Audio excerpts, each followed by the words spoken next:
Hello everyone. Welcome to the Book Summary Library. Let's relax and have fun learning today. Well, the book I'd like to introduce this time is Kazuto Ataka's best-selling book, Start with the Issue. This book has been a hot topic, but when you saw the title, didn't you think, what is an issue? At first, Lina also thought, is issue a difficult word? But as I read this book, I truly understood that it was a very important way of thinking. The key word in this book, issue, simply means a problem that really needs to be addressed. This way of thinking is like a savior for those of you who work busy every day. Because, if you're a hard worker, have you ever wondered at least once, is there really any point in doing this? For example, have you ever been busy creating materials from morning to night, but then thought, no one ended up using those materials? Lina also had a sad memory of being immersed in her homework when she was a student, but her teacher never looked at it at all.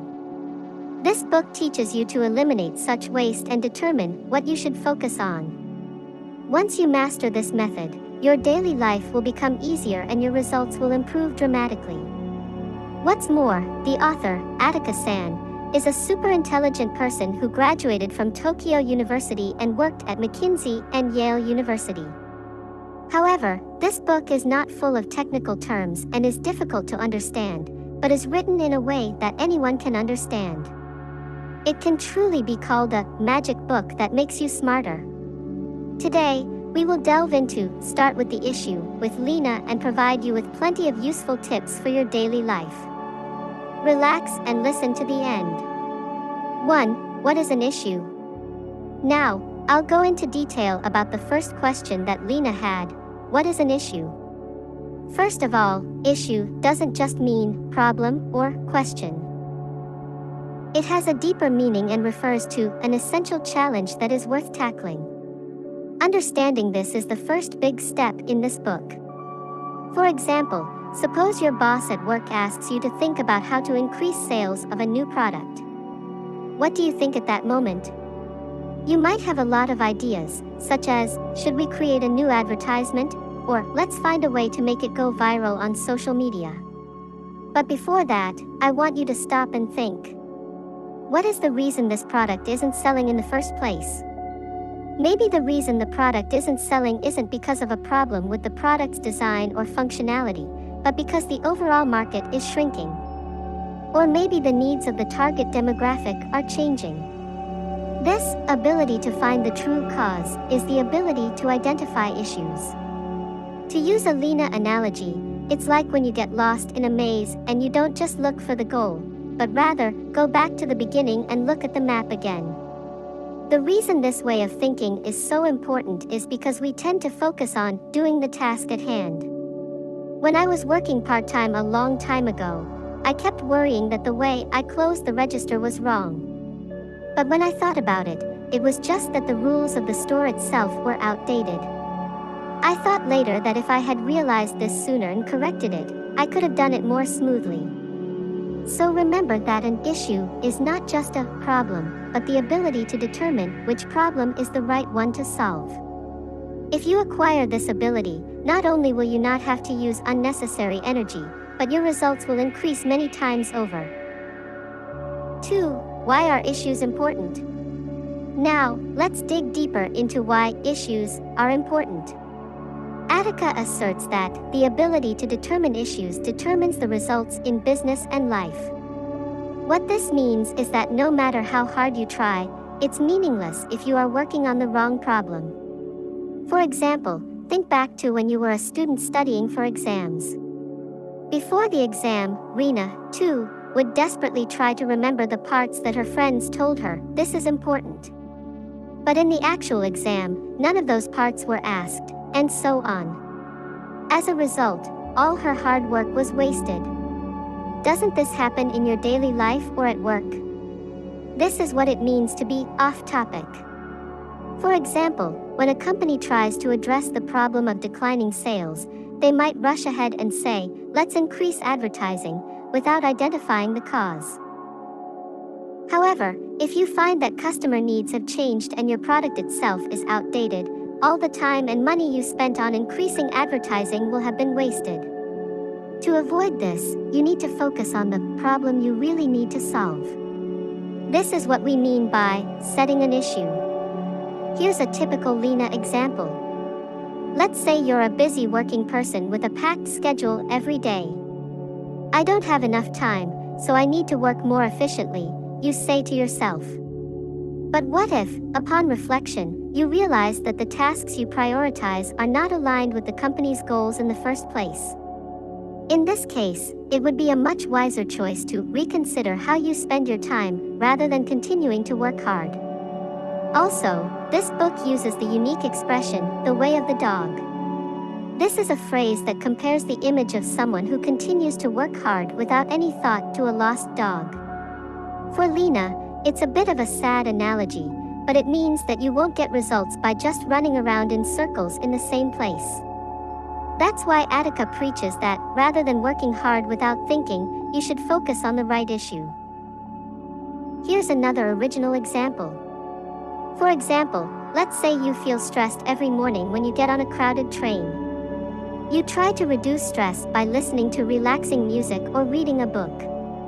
But suppose you realize that the root cause of your stress is that your commute is too long. The issue you should think about here is, how can I shorten my commute?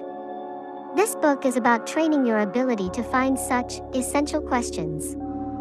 That's why discerning issues is the strongest weapon for maximizing results without wasting time or energy.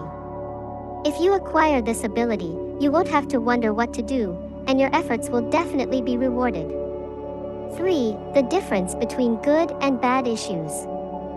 So far, we've explained what an issue is and why it's important. But Ataka warns us that not just any issue is good. In fact, there are good issues and bad issues. Whether you can discern this will greatly affect your results. First of all, there are two typical characteristics of bad issues. They are having an unclear stance and being too conventional. This may seem a little difficult to understand, so let me explain in detail. For example, let's say you want to increase your company's sales. In this case, asking the question, how can we increase future sales, is a typical example of a bad issue. This is because this question is too broad and difficult to translate into concrete actions. Furthermore, this question lacks a stance. In other words, the axis of judgment for, in which direction should we increase sales, is unclear. What about the other characteristic, being too conventional? For example, let's say you set an issue of making the brand more popular with customers. At first glance, it may seem good, but this is something that any company would think about, isn't it? This makes it difficult to link it to actions that will produce concrete results. So, what is a good issue? The key points are having a clear stance and denying conventional wisdom. For example, in the sales example, how about the question, should we increase sales by shifting our target demographic from 20s to seniors? This will clarify the specific direction and make it easier to set up research and action procedures. To give an original example that Lina thought up, let's say you are a freelancer and you want to increase your income. A bad issue would be to find a way to acquire many new clients. This is because you haven't checked whether it is really necessary. Perhaps, increasing the unit price of current clients would be more realistic. In this case, a good issue would be the question, how can I improve the satisfaction of my current clients and increase the unit price? In this way, if you can set a good issue, you can reduce wasted effort and maximize your results. Just by understanding this difference, your actions will become much more efficient. 4. How to find a good issue. So, how can you find a good issue? This is a particularly important part of the book. Ataka says that the key to finding a good issue is information gathering and hypothesis building. And the key is what information you gather and how you gather it. First, about information gathering. When reading the book, Lina also thought, this is the key. It was about valuing primary information. Primary information is raw information that you get yourself, without going through someone else. For example, if you want to open a restaurant, actually visiting restaurants in the area is the act of gathering primary information. It is very important to get a sense of the atmosphere of the restaurant and customer demographics that you can't get from word-of-mouth information found on the internet. To use an original example from Lina, if you want to start a flower shop, go to a local flower shop. There, observe what kind of flowers are popular and what kind of customers there are. Then, based on that information, think about a specific direction, such as, let's specialize in rare overseas flowers at our flower shop. This is how to create a good issue using primary information. Next, about hypothesis building. The important thing here is not to seek a perfect answer right from the beginning. It is important to come up with a tentative answer such as, maybe we can solve the problem in this direction, and verify it. For example, make a hypothesis that this new product may be popular with young women and actually have that demographic try it out. Whatever the result, the verification process itself is an important step in brushing up the issue. Here is an interesting story that Lina once heard. When a friend of hers wanted to sell handmade accessories, she first came up with a hypothesis about what kind of accessories would sell. Then, she randomly talked to stylish people on the street and asked them, would you buy accessories with this design? It turned out that her initial hypothesis was wrong. But thanks to that, she found a new direction and is now a huge success. In other words, in order to find a good issue, 2 steps are essential. Take action and gather information, and make a hypothesis and verify it. If you go through this process carefully, you will see a path to achieving your goals efficiently without waste. 5. How to break down an issue into specifics.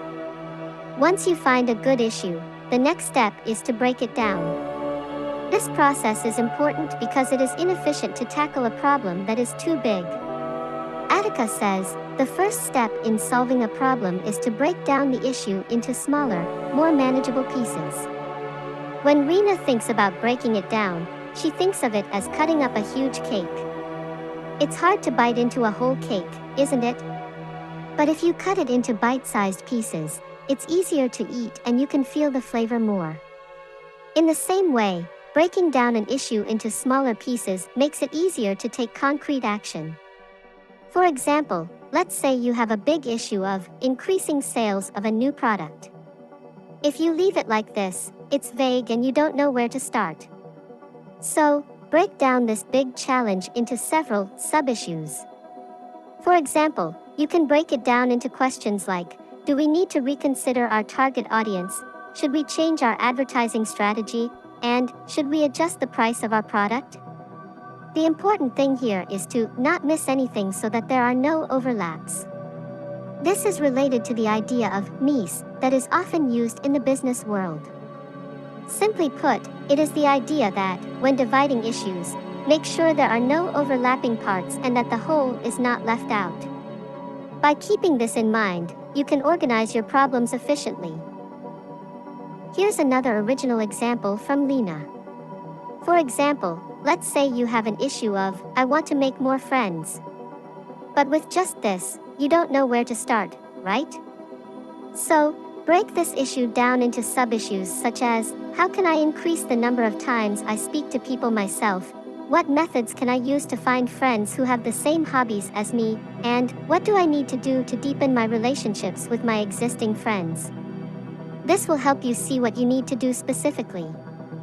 Furthermore, by breaking down issues, you can distinguish between problems that can be answered now and problems that can be thought about later. For example, the thing you should tackle right away may be reviewing your advertising strategy. On the other hand, you may be wondering, should we expand our target audience overseas? You can put off long-term themes like, I'll do it, for later. This allows you to prioritize efficiently. By following these steps, you will be able to carefully tackle any issue, no matter how big it is. You will also find it fun, like solving a complex puzzle. 6. How to create a storyline for resolving the issue. After breaking down the issue, the next thing to do is to create a storyline for the solution. In this step, you are not only required to present a solution, but also to draw a logical and persuasive path. Ataka emphasizes that the ability to build a storyline is the last piece that connects the issue to results. From Rina's perspective, creating this storyline is like planning a trip. When you go on a trip, it is inefficient to only decide on the destination and then figure out how to get there after you arrive. Thinking about which route to take and in what order to visit the tourist spots in advance will make your trip more fulfilling. In the same way, it is important to plan the path to the final conclusion to solve the issue. Ataka introduces two frameworks, why and sky, rain, umbrella, as a way to create an effective storyline. First, why starts with clarifying why do we need to tackle this issue. Next, sky, rain, umbrella is a method of arranging the situation, sky, problem, rain, and solution, umbrella, in a chronological order. Using this method, you can create a story that anyone can understand. Let's make it concrete with Rina's original example. For example, let's consider the case of tackling the issue of increasing productivity within the company. Sky is the current situation, that is, employees are overwhelmed with work. Next, rain is the problem, the situation of not being able to focus on important work, so results are not being achieved. And finally, umbrella is the solution, organize work by priority and introduce a new task management tool to focus time on important work. By structuring in this way, the path to the solution becomes clear. Furthermore, when creating a storyline, it is important to be aware of the final goal. By clearly depicting the vision of what kind of future awaits if we solve this issue, you can motivate yourself and those around you. This is the key to making your efforts successful. For example, imagine that Lina is planning a new video. To solve the issue of what theme will be most useful to viewers, she reads comments from viewers, researches trending topics, and finally decides on the theme. This is it. But that's not enough. If you don't think carefully about the order in which to talk about the theme and how to convey Lina's thoughts, it won't be a video that really resonates with viewers. By going through this process of creating a storyline properly, the solution to the issue will be concrete and actionable. And your proposals and results will be transformed into something that gives deep sympathy and convincing to those around you. 7. Action plan to solve the issue. So far, we've talked about finding an issue, breaking it down, and creating a storyline. This is where the real action begins. We'll make a plan to actually take action. At this stage, it is important to specify actions to achieve maximum results with minimum effort. Ataka says that when making an action plan, it is necessary to clearly distinguish between things that should be started and things that can be put off. The important thing here is the Pareto principle. This is the idea that 80% of the overall results are brought about by 20% of the overall actions. In other words, the key is to focus on the important 20% of actions that lead to results, rather than trying to do everything at once. Let's think about it with Lina's original example. For example, let's say you are working on an issue such as, I want to be healthier. However, if you make a plan such as exercise for 3 hours every day, prepare completely additive-free meals, and manage your sleep time perfectly, it is not realistic. So, start with a simple and effective action such as stretching for 10 minutes every morning or adding a vegetable to your lunch. This method of starting small is actually the first step to producing big results. In addition, it is also important to set measurable goals when making an action plan. For example, in the health example above, you could set a specific goal such as, I will continue to stretch in the morning 5 days a week. This way, you can immediately see whether you are moving towards your goal. If your goal is vague, it's hard to feel a sense of accomplishment, so it's important to make it specific. In the past, Rina set a goal of replying to at least 3 comments individually every week, in order to connect more deeply with her viewers. This specific number helped her feel like she was properly connecting with my viewers and kept her motivated. Once you have a plan of action, all you have to do is execute it. But the plan doesn't have to be perfect. As Ataka says, it's important to improve as you go. Rina's friend started an online shop for handmade accessories, and at first it started with a simple website. As sales gradually increased, she improved the design based on customer feedback and expanded her product line. This start small, grow big approach is the secret to success. The trick is to start with a plan that is feasible and flexibly change it as you go. Just by being aware of this, solving the issue will become more realistic and achievable. 8. Learning after resolving the issue and applying it to the next one. Now, once you have taken action and resolved the issue, that is not the end of the story. The important thing here is, what can you learn from the resolved issue and how can you use it next time? Ataka says that the process of resolving the issue itself is a treasure trove of learnings and the key to making the next step. First, be sure to reflect on the issue after resolving it. The key here is to calmly analyze what went well and what did not go well. There is a lot to learn from failure as well as successful experiences. For example, in a project that Rina previously worked on, she launched a new project for viewers. At that time, she reviewed the parts of the survey that met the expectations of viewers and the parts that were still lacking, and reflected them in the next project. This ultimately led to a significant increase in satisfaction with the next video. It is also important to think about, which issue should I tackle next? When you solve one issue, new challenges may become apparent. By not missing this and catching it, you can create a chain of issue resolution. In Lina's example, if she solved the issue of getting healthy, new goals would emerge, such as improving my physical strength or developing habits to maintain health. In addition, it is important to understand your own strengths and proficient solving methods during this reflection.